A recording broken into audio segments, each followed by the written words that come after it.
সুপ্রিয় দর্শক মণ্ডলী, আপনাদের মধ্যে যারা করদাতা রয়েছেন, আপনাদের জন্য একটি সুখবর আসতে যাচ্ছে। আগামী বাজেটে খুব শীঘ্রই বাজেট ঘোষণা করা হবে।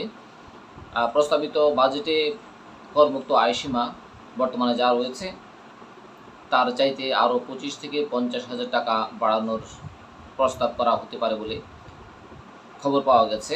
সংবাদ মাধ্যমগুলো এরই মধ্যে এ বিষয়ে এনবিআরের কর্মকর্তাদের বরাত দিয়ে সংবাদ প্রকাশ করেছে। এর আগে অর্থাৎ 2 বছর আগে 2023-24 অর্থ বছরে সর্বশেষ করমুক্ত আয়সীমা বাড়ানো হয়েছিল এবং এরপর 2 অর্থ বছর আর বাড়ানো হয়নি। এখন কেন বাড়াতে যাচ্ছে সরকার, এই বিষয়টি নিয়ে আমরা কথা বলছি। বিগত 2 বছর ধরে মূল্যস্ফীতির পরিমাণ অনেক বেড়েছে। বিশেষ করে গত জুলাই 2024-এ মুদ্রাস্ফীতি বা মূল্যস্ফীতি বেড়ে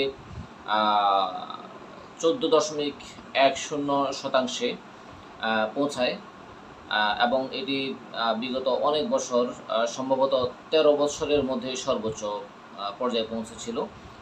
এই সব বিবেচনা করে সরকার এই সিদ্ধান্ত নিতে যাচ্ছে এবং বর্তমানেও মুদ্রাস্ফীতি যে পরিমাণে রয়েছে সেটিও ডাবল ডিজিটের মধ্যে রয়েছে। সে কারণে যারা করদাতা রয়েছে, সাধারণ করদাতা রয়েছেন, তাদের বিষয়টি বিবেচনা করে সরকার এই সিদ্ধান্ত নিতে যাচ্ছে যে করমুক্ত আয়সীমা বাড়ানো হবে। বর্তমানে করমুক্ত আয়সীমা রয়েছে 3,50,000, অর্থাৎ 3,50,000 টাকা পর্যন্ত যাদের আয় রয়েছে তাদেরকে কোনো রকমের কর দিতে হবে না। 3,50,000 টাকার উপরে যাদের আয় রয়েছে তাদেরকেই কর প্রদান করতে হবে। এটি স্বাভাবিক নিয়মের মধ্যে রয়েছে।